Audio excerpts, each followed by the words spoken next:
Olá, muito prazer, sou a doutora Lia. Inscreva-se no nosso canal, também ative o sininho das notificações, dê um like, compartilhe para os seus amigos, nos seus grupos e também nas suas redes sociais. Assista aos nossos vídeos, nossa matéria é bem eclética, falamos de direito, saúde, psicologia, culinária, dicas pet, faça você mesmo e muito mais. Vamos para o vídeo de hoje?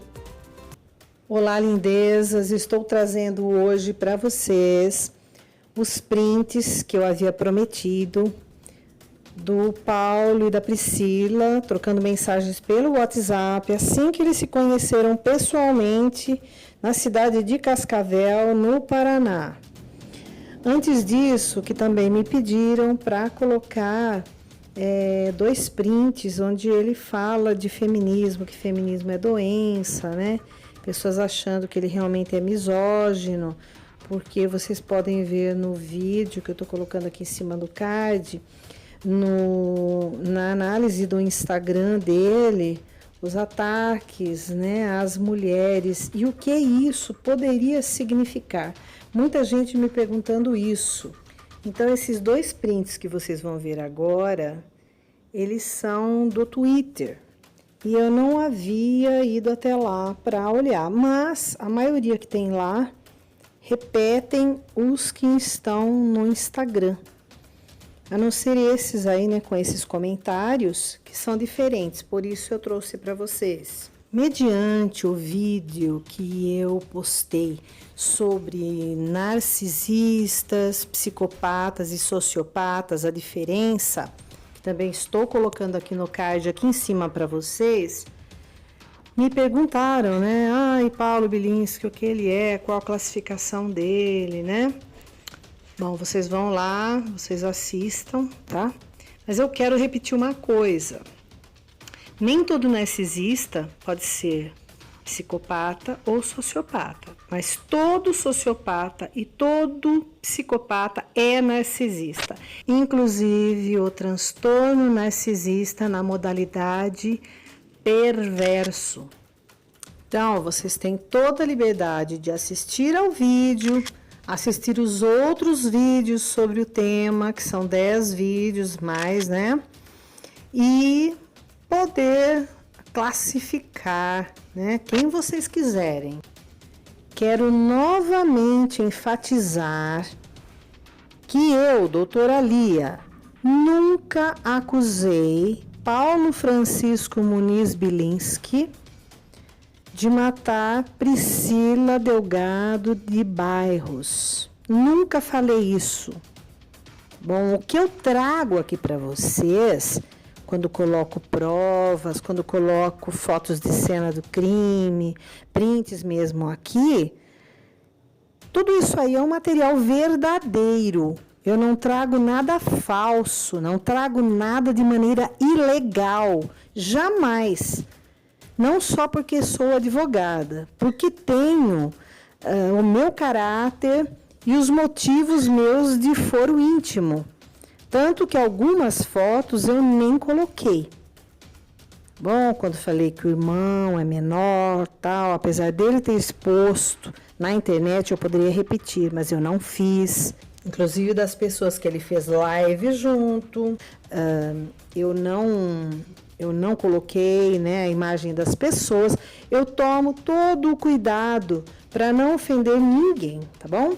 Um outro ponto importante a enfatizar é que o que eu trouxe de trechos de vídeos, né, que ele se expõe bastante na mídia, e dos fatos foram coisas que saíram da própria boca dele. Então, se houveram contradições, se houveram obscuridades, né, estão nos vídeos. Vocês têm que assistir os vídeos e vocês analisarem para ver como as coisas são. Então, não foi eu que inventei, não sou uma pessoa sensacionalista, não preciso disso para viver. Gostaria de dizer bem isso. O meu nome é a coisa mais importante que eu levo. O meu caráter, volto a dizer, também. Não uso de mentiras, não uso de fantasias, né, para obter inscritos ou para seguidores, jamais. Muita gente fala coisas por aí, né, youtubers, tal, que não é nada daquilo. Eles inventam coisas, claro que não são todos, mas no final acaba decepcionando o inscrito ou o seguidor. Então, isso realmente eu não quero que aconteça pelo meu nome, tá bom? Outra coisa, não sou advogada da família de Priscila. Eles têm um advogado. E eu vejo esse advogado como um profissional muito prudente, pelo que eu vi. E eles também têm muita confiança nele. E é isso que é muito importante, tá? Então, eu não tenho interesse de ser advogada da família, não sou advogada da família, não recebo para fazer e trazer aqui o meu trabalho, tá bom?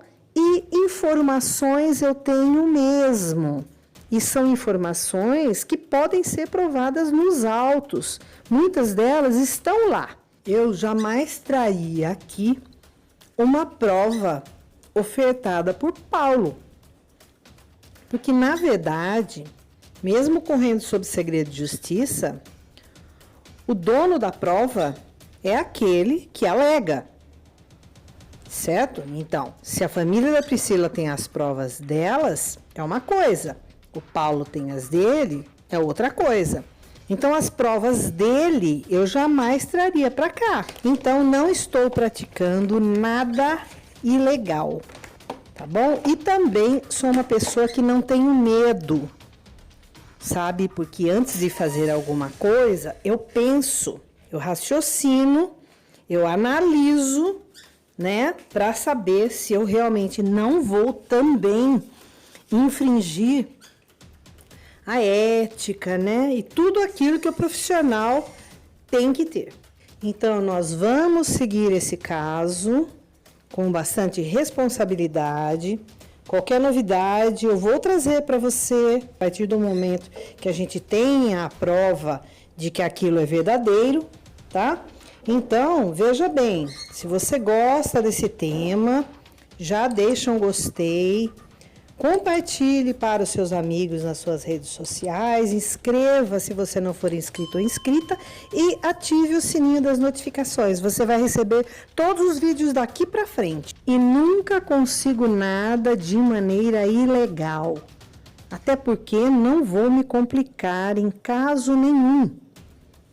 Já existe a Polícia Civil tomando conta do caso, né? Existe também o Judiciário, a Promotora de Justiça, não é verdade? Então, aqui nós podemos sim colocar hipóteses, até porque os próprios corregedores, quando deram entrevista para a Record e também falaram em outras TVs, eles mesmos disseram que eles iam apurar as três hipóteses que poderiam ter acontecido. Uma delas, a tentativa de homicídio seguido de suicídio, né? A outra, a autolesão, eles não acreditavam, né? E a outra, o feminicídio.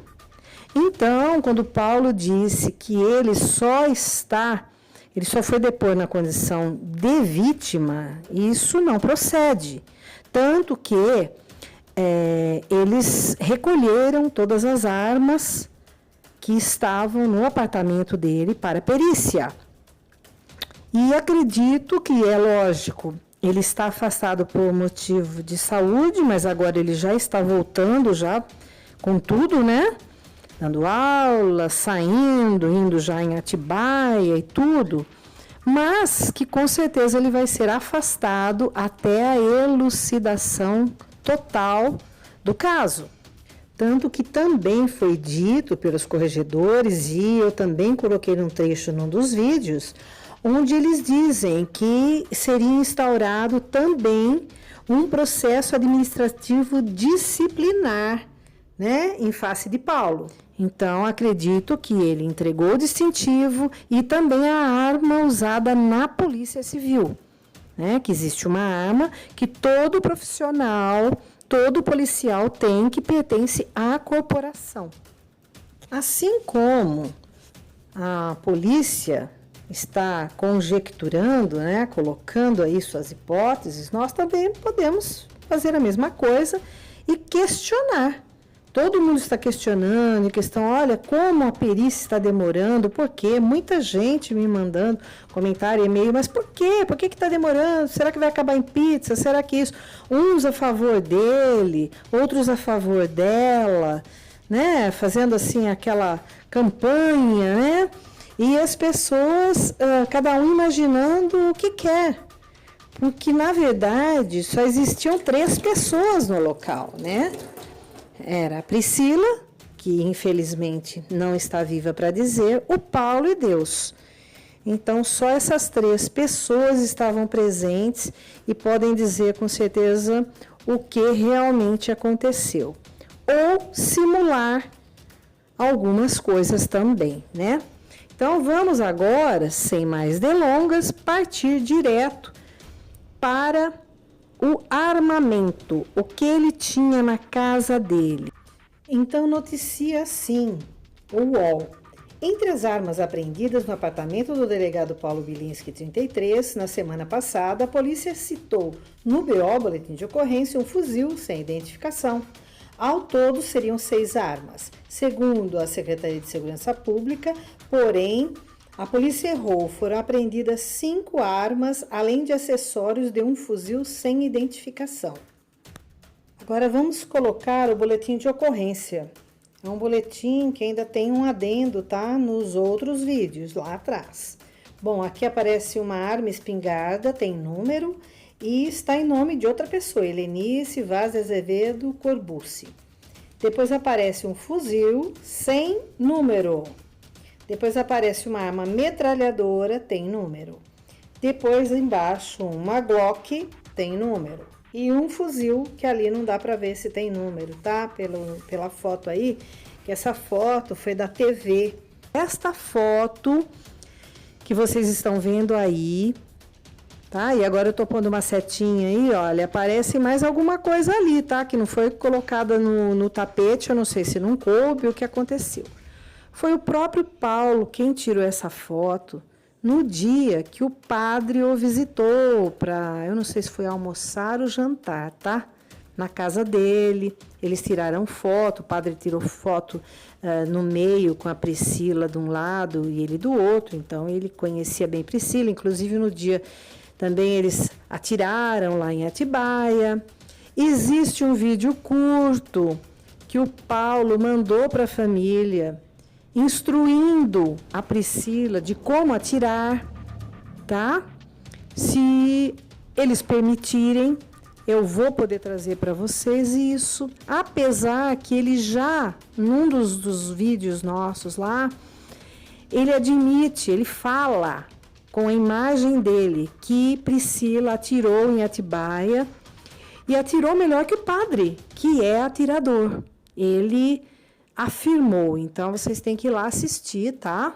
Os vídeos para ver que ele mesmo falou isso. Então, nem teria necessidade desse vídeo curto. Eu não sou especialista em armas, eu não havia mostrado para ninguém essa foto, vocês estão vendo assim de primeira mão, né? Para saber se alguém sabe quais são essas armas. Me parece, tá? Um pouquinho que eu conheço, é que em cima aparece aquela cartucheira 12, né? Parece.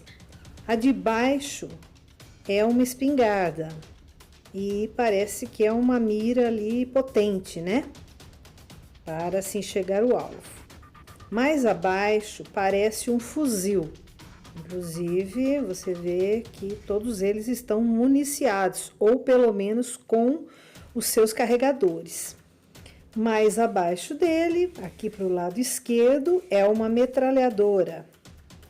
Depois, vindo da direita para a esquerda, ali a primeira é uma arma automática, eu não sei qual é. A segunda parece ser a Glock 9mm e abaixo um revólver, que não sei se no caso pertence à Polícia Civil ou é dele, tá? Então, esse ele enviou. É interessante que aí eu contei 7 armas, certo? E fora o upper, que é a parte também do fuzil, que eu coloquei lá num dos vídeos. E que uma arma dessa, sem registro, sem numeração, né?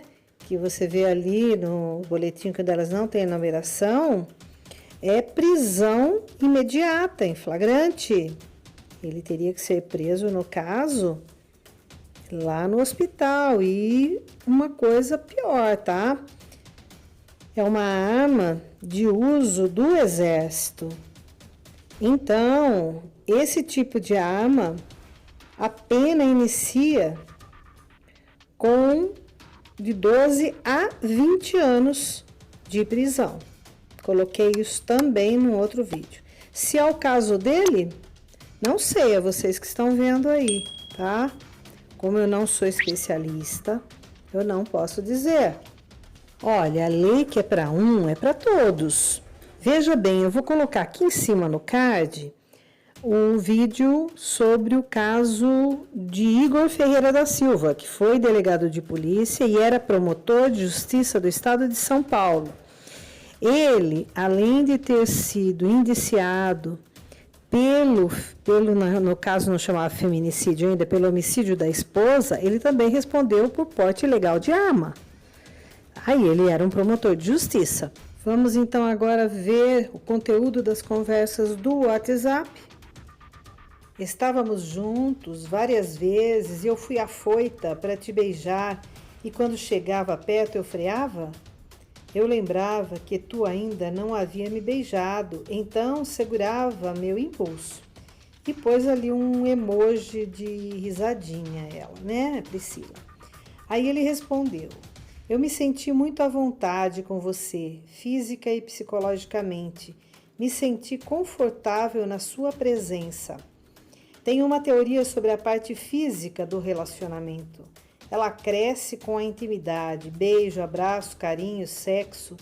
Tudo vai ser mais gostoso se a gente tiver mais proximidade. Óbvio que eu queria muito te beijar, sempre quis, mas se a gente adiar esse momento para o futuro, vai ser mais gostoso, mais especial e mais prazeroso. Estou pensando muito em você e no significado das coisas. Acho que estamos no caminho certo. E aí, vocês detectaram algo diferente? Depois a gente vai falar sobre isso. Vamos para o próximo. Então, diante disso, ela diz: linda tua maneira de pensar. Te admiro a cada dia mais. E não entenda o que eu falei como uma cobrança, amor. Você não precisa se explicar. Só comentei porque depois fiquei lembrando e fiquei com vergonha. E fiquei me perguntando se você havia percebido. Aí ela colocou um emoji de vergonha, né? Risadinho e vergonha. E depois ela comentou com 4 coraçõezinhos aquele comentário dele. Tô pensando muito em você e no significado das coisas. Acho que estamos no caminho certo. Aí o Paulo disse: eu não quero que você pense por um segundo que seja que não te desejo. Te desejo muito, mais do que tudo, mas o sentimento é tão intenso, o jeito que me olha dói de tão forte. Então vamos para o próximo e último, que nós vamos daí analisar tudo isso em conjunto. Paulo diz: eu tenho muita dificuldade de me abrir com as pessoas. Engano bem, porque sou desenrolado, falo bastante, mas abrir meu coração mesmo é difícil. Tenho muito medo e você tem tudo para acabar comigo. Você é linda, charmosa, sedutora, madura, até sua voz é deliciosa. O potencial para eu me é gigantesco e várias carinhas de riso. Você podia ser mais feinha ou com algum defeito bem grande. Aí eu me menos. E várias risadinhas de novo. Meninas e meninos, nem sei por onde começar. Quando eu falei que eu achava, né, a minha opinião, eu sentia que ele se mostrava forte, muita coisa, e eu sentia que ele era uma pessoa extremamente frágil. Eu tô desconfiada que Titi acertou, né? Se ele pode ser narcisista, sim, eu acredito. Eu acredito pela perda da mãe precoce, né? Segundo o histórico, depois ele teve uma madrasta. Ele não se dava bem com essa madrasta. Ele, pelo menos, relatava que muita coisa ruim acontecia. Depois ele foi para o colégio interno, né? Militar, que também, queira ou não, é uma separação no caso do pai. Então, assistam lá, tá? Sobre o narcisismo para vocês entenderem a segunda fase. A pessoa tem muito medo de não ser aceita, de ser rejeitada. Então, de repente, a beleza da moça, a voz sedutora, delicada, toda a maneira dela ser, né, também uma pessoa frágil, delicada, que ela veio do interior, na verdade ela nunca morou numa cidade grande, fazia só 30 dias que ela estava em Curitiba. Então, uma pessoa muito mais vulnerável, né, a qualquer tipo de relacionamento. Então, vamos voltar aqui no primeiro print, quando ela fala, né, que ela teve vontade, impulso em beijá-lo, mas daí ela lembrava, epa, mas ele não me beijou ainda, eu não vou tomar a dianteira, né? Eu não vou, eu primeiro, tomar esse tipo de atitude, eu vou ficar na minha, né? Mesmo ela tendo sentido muita atração por ele. E, aliás, até estranho, né, muito isso, porque hoje em dia, quando as pessoas se conhecem, no mínimo elas se beijam, que é aquela saudade e tudo mais, né? Por vontade mesmo. E fora que na maioria das vezes, né, o casal já vai pra cama. E às vezes nem sabe o nome da outra pessoa, né? Bom, aqui nós estamos lidando com um casal diferente. E o que nós estamos vendo aqui, tá? Não tem nada a ver com o dia da morte da Priscila. Aquele lá foi um outro fato que a gente vai ter que analisar depois. Mas daqui, antes, então ele disse, eu me senti muito à vontade com você física e psicologicamente, me senti confortável na sua presença. Olha, eu nunca ouvi isso de pessoa nenhuma, nunca ouvi que um homem falou isso para uma mulher, que ele sentia vontade fisicamente e psicologicamente perto dela, né? E olha que eu fui namoradeira, hein? E namorei pessoas muito legais, graças a Deus, que se tornaram meus amigos depois, né? E nunca vi. Então, é sinal que ele precisa se sentir fisicamente e psicologicamente bem, ele precisa estar confortável, ele precisa estar seguro na presença dela, né? Então, ele fala que ele tem uma teoria sobre a parte física do relacionamento, também nunca ouvi falar isso. Que cresce com a intimidade, beijo, vai ficar melhor com a proximidade, claro. Mas que proximidade é essa? É o casamento? Bom, óbvio que eu queria muito te beijar, sempre quis, também acredito que ele quis mesmo, né? Uma moça linda, uma moça delicada, charmosa. Eu acho que a beleza nem conta tanto num caso de paixão, né? Eu acho que o charme da pessoa pode ser até mais forte. Então, é claro que eu queria beijar, mas ele preferiu adiar esse momento para o futuro, porque vai ser melhor, especial, prazeroso. E ele está pensando muito que estão no caminho certo. Então, você vê que ele não faz nada sem estar programado, né? Nem um beijo. Não, tem que estar tudo programado, tem que estar tudo, 2 mais 2 é 4 e tal. E por que isso? Com certeza pela insegurança dele. Se ele também quer o domínio, isso a gente vai ver mais pra frente aí. mas a segurança ele precisa. Inclusive, na minha opinião, isso é uma segurança doentia, porque eu não conheço alguém que faça isso. Isso aí é muito típico de pessoas ciumentas e daquelas mad, né? Mulheres que amam demais, ou head, né? Homens que amam demais, que vão de cabeça, né? E sentem medo. Pessoas que querem controlar a si mesmos, o próprio sentimento, ou controlar o outro, ou os dois, né? Na verdade, quer o controle para se controlar e controlar a outra pessoa. Tanto que no terceiro print que a gente vai ver depois, ele fala do medo, né? Então aqui, olha só, ele já ganhou a cabeça dela. Veja bem, linda a tua maneira de pensar. Te admiro a cada dia mais. Meu Deus, era tudo o que ele queria. Admiração, aprovação, se mostrar uma pessoa diferente. Se foi tudo jogo aquilo para segurar as pontas, também pode ser uma tática. E não entenda o que eu falei como uma cobrança, amor. Olha como ela é carinhosa. Você não precisa se explicar. Olha só o que ela está dizendo. Que ele não precisa se explicar. Parabéns! Parabéns para ela. Porque ela está dando liberdade para ele sentir o que quiser e fazer o que quiser. Ela não estava forçando nada e nem queria que fosse uma cobrança. Veja bem, essa que diziam que era a ciumenta, né? Não está dizendo isso aí, não está mostrando ciumenta aqui, não é verdade? Só comentei porque depois fiquei lembrando, fiquei com vergonha. E se você havia percebido, claro, né? Quando alguém quer beijar alguém, tá próximo, fica olhando para a boca da pessoa, olha para os olhos, olha para a boca, olha para os olhos, olha para a boca, né? Assim. E é instintivo, não é inconsciente. A pessoa faz, é uma linguagem corporal mesmo, né? E depois, quando ele falou que está pensando, acho que está no caminho certo, ela mandou os coraçõezinhos apaixonados.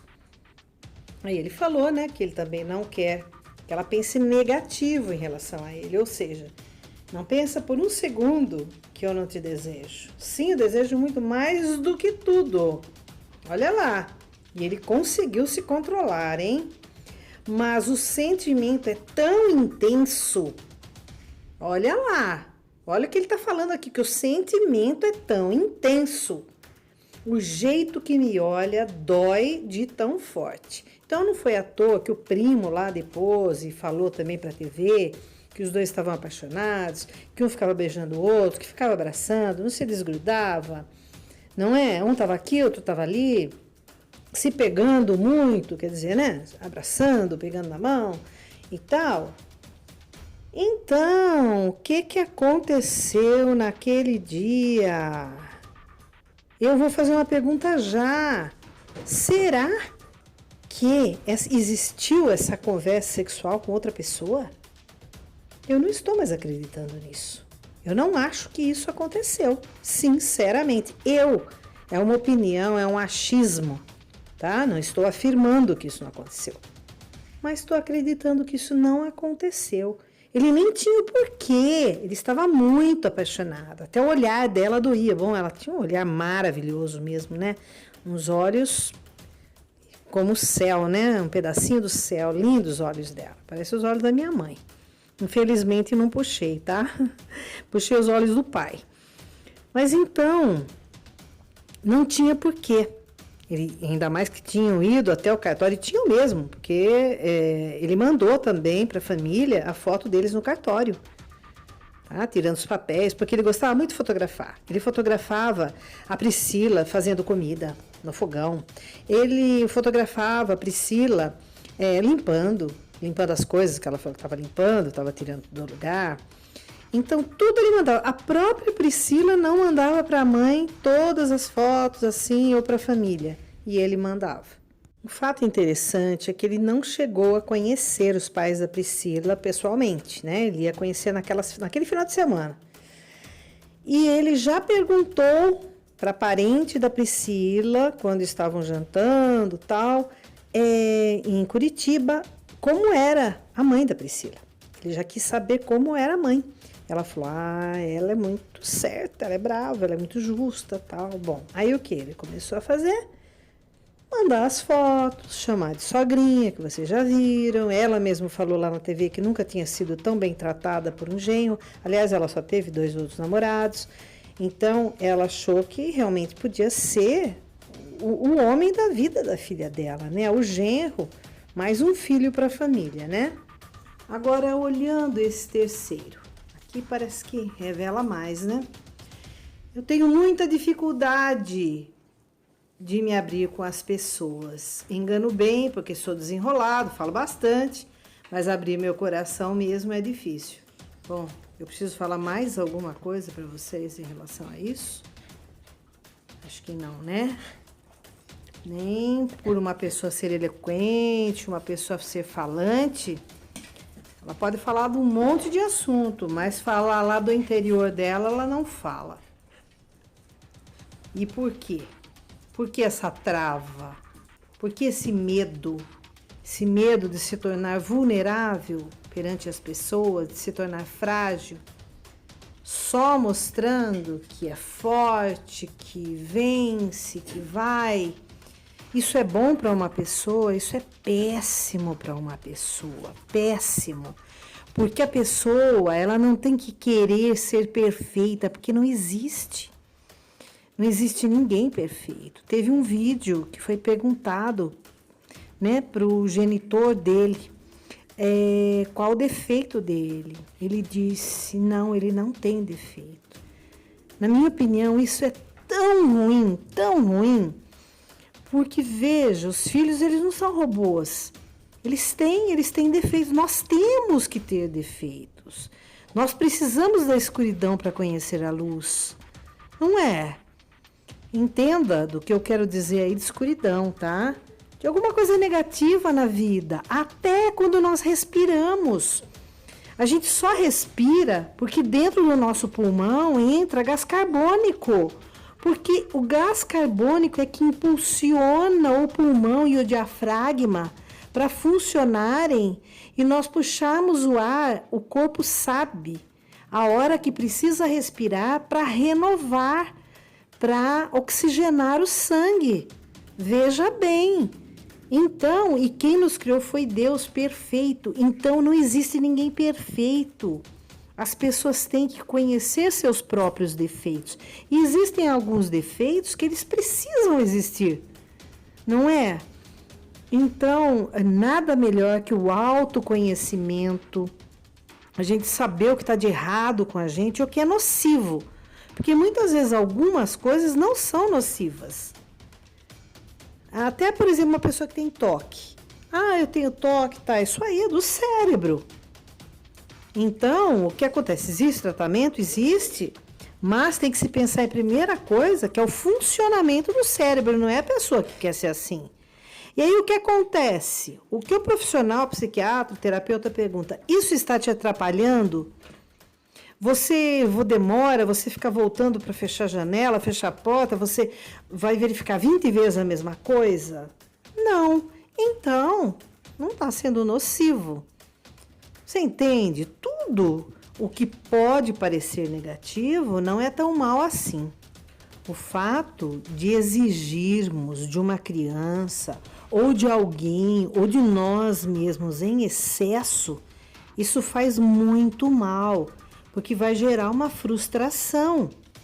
Por que tantas crianças no Japão até hoje tiram a própria vida? Gente, são crianças, porque elas não foram bem na escola, porque elas não tiraram boas notas. Elas mesmas se cobram e também têm medo dos pais. Sabe, eu acho que tem que se exigir algo. Sim, claro. É importante que haja disciplina, mas uma disciplina até nos sentimentos, até no se abrir, até numa amizade, porque uma pessoa dessa, ela não conta nada o que ela tem dentro, para ninguém. E isso vai causando, sim, patologias. E essas pessoas não admitem ir no psiquiatra, ir no profissional. Elas não admitem, de forma alguma, porque elas são perfeitas. Assista o vídeo do narcisismo, vocês vão ver. Então aqui ele revela: tenho muito medo e você tem tudo para acabar comigo. Quer dizer, você é linda, você é charmosa, você é sedutora, você é madura, até sua voz é deliciosa. Pô, você tem um potencial para acabar comigo, para me destruir, né? Destruir meus sentimentos, não é? Então, ela parece que é um perigo para ele, né? É um desafio muito grande para ele. Mas, se ele controlá-la, o desafio vai ficar bem mais fácil, né? Não é verdade? Então, aqui também ele diz, né, que ela poderia ser mais feinha, que ela era perfeita, ou ter algum defeito muito grande. Por quê? Porque ele ia se ancorar naquele defeito dela, né? De repente, ela tendo defeitos, claro que ela tinha defeitos, não tenha dúvida, era uma pessoa normal. Mas ele não estava enxergando, pelo menos até o momento ele não a conhecia suficiente para poder ver quais os defeitos ela tinha. Volto a falar, com certeza tinha, todos nós temos. E temos que admitir que temos, né? Então, ele teve medo de se relacionar. Ele teve medo de não ser aceito no futuro. E aquelas postagens lá, vocês foram ver no Instagram, que medo de ser traído. Não sei se já foi traído alguma vez, não sei. Ou se vivenciou traição, não sei, de alguém, né? Enquanto era pequeno, não sei. Só digo que é muito medo. Ou um jogo para fazer-se de vítima, para dizer, não, eu sou fraquinho, viu? Eu tenho medo de me apaixonar, não me abro com ninguém, só com você. Então eu preciso deixar claro aqui que muita gente disse, ela é modelo, é viajada, menina experiente. Não, ela nunca foi modelo, na verdade. Ela ganhou um concurso de modelo, mas ela não modelava. Tá? Ela fez faculdade, estava trabalhando, mas nada a ver com modelagem. Então muita gente disse isso, tá? Já começou a dizer que ela era modelo. E ela queria se dar bem, queria casar com um delegado, né? Estabilidade. Espera um pouquinho. Primeiro, quem não quer ter estabilidade? Quem não quer um bom partido? Mas antes disso, senão a pessoa podia arrumar um velhão rico aí e ficar bem. Não é? Se for interesse, então pronto. Olha só, uma moça nova, o alvo pegava lá um milionário e ficava junto, pronto. Não, não é isso. É que, a partir do momento que ele se apresenta como uma pessoa diferente, como uma pessoa especial, como ele se mostrou, né? E depois, quando ficaram juntos, carinhosos, ele foi várias vezes em Curitiba, e daí lá eles decidiram, ele falou, já desde lá da TV que ele falou, que ele disse para ela, não, então a gente casa. Por quê? Porque ela tinha acabado de vir da cidade dela para Curitiba e montado um apartamento, e trabalhando. Então, nem 30 dias não fazia.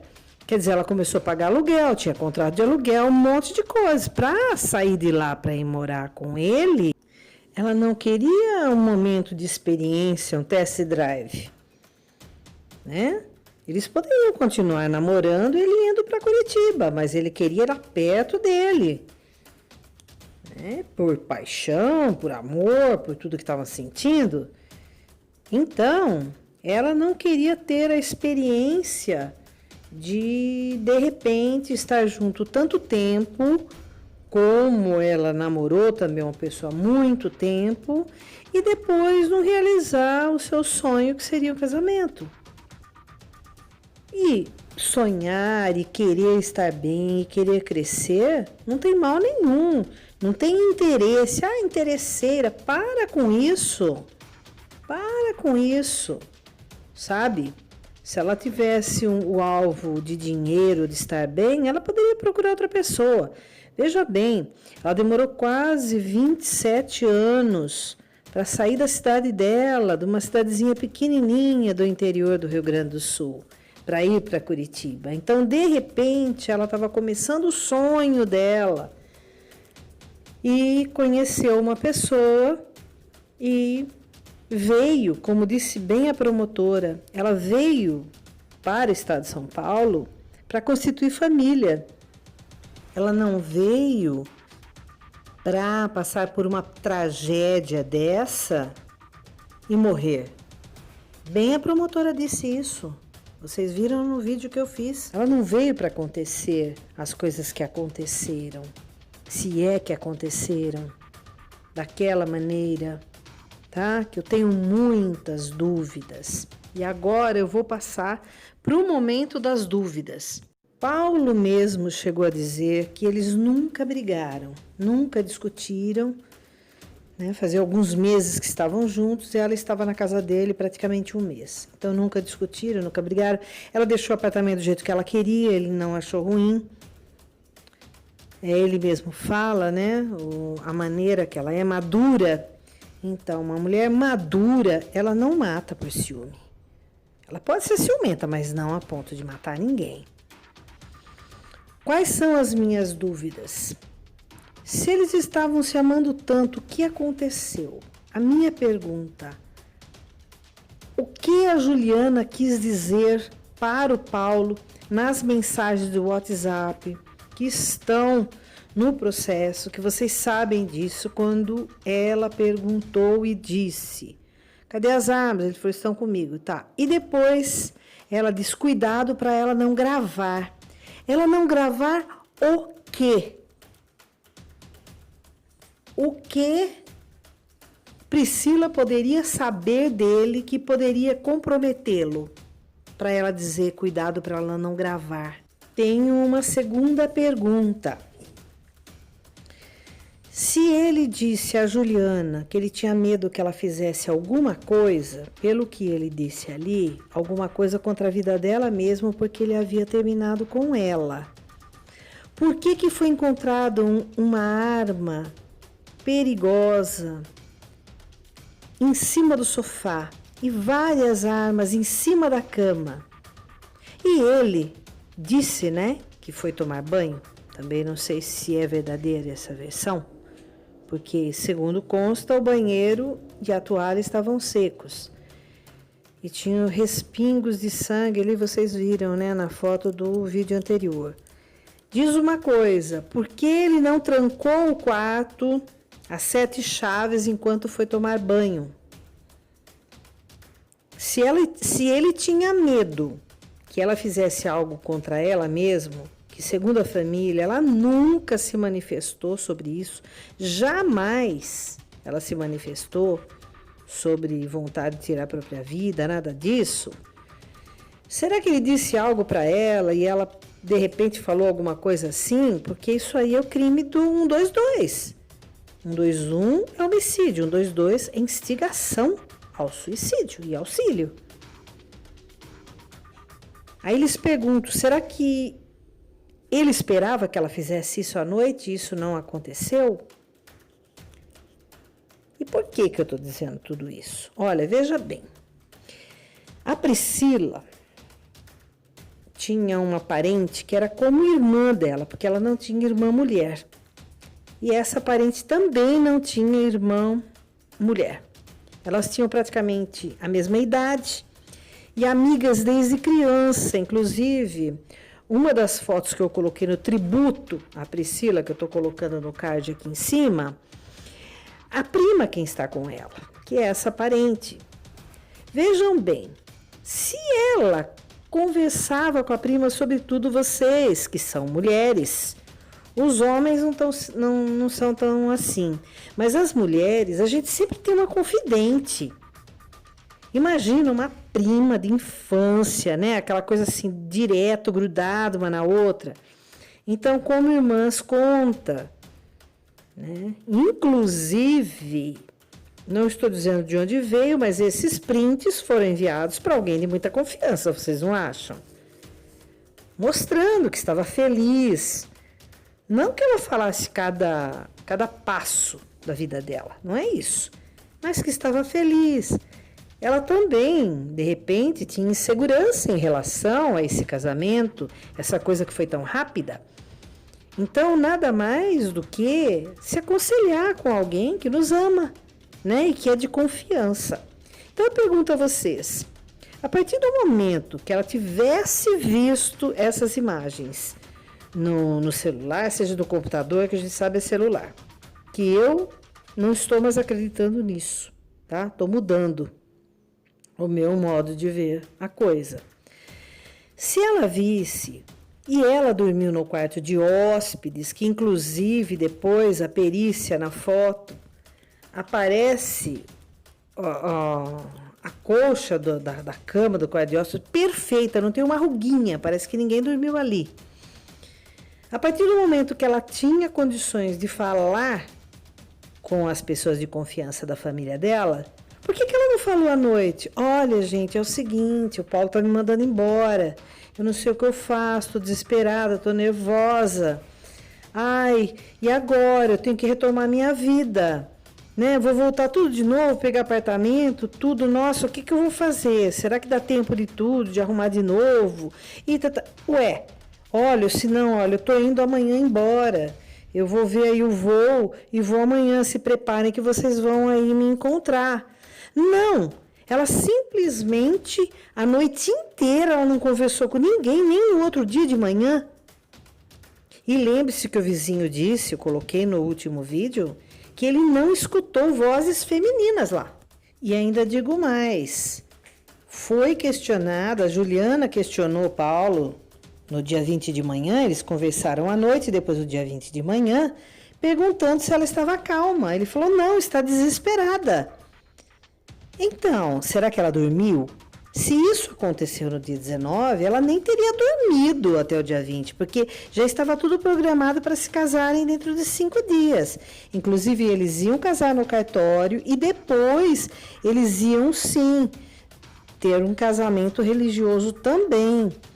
Então, ela teria com certeza recorrido a alguém, porque ela estava a muitos quilômetros de distância da família, das pessoas que a queriam bem e que ela também amava, ela ia querer dizer, né, contar o que aconteceu. Não teria dormido à noite, né, não teria simplesmente acordado, bom dia, estou tomando o café da manhã aqui no sofá e tomando um sol. Isso é muito estranho. Um outro fato muito estranho é que ela constantemente falava com a família. Ela praticamente todos os dias falava com a família, falava com a prima. O que aconteceu? Na última semana ela não falou com ninguém. A perícia vai ver isso. Você já não viu, né? Você já não terminou. Ela não conversou com ninguém. O que aconteceu? Ela estava sem celular? O que foi?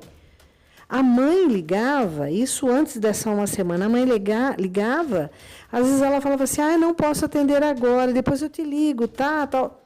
A mãe não entendia, falava, vai ver que ela está correndo com as coisas do casamento, né? Ficou pensando. E às vezes ligava e ela não atendia. E isso não era uma prática comum. Então, o que estava acontecendo? Essa perícia precisa ser muito bem feita. Eu não estou afirmando nada. Você está protegendo a Priscila. Olha, a Priscila está morta.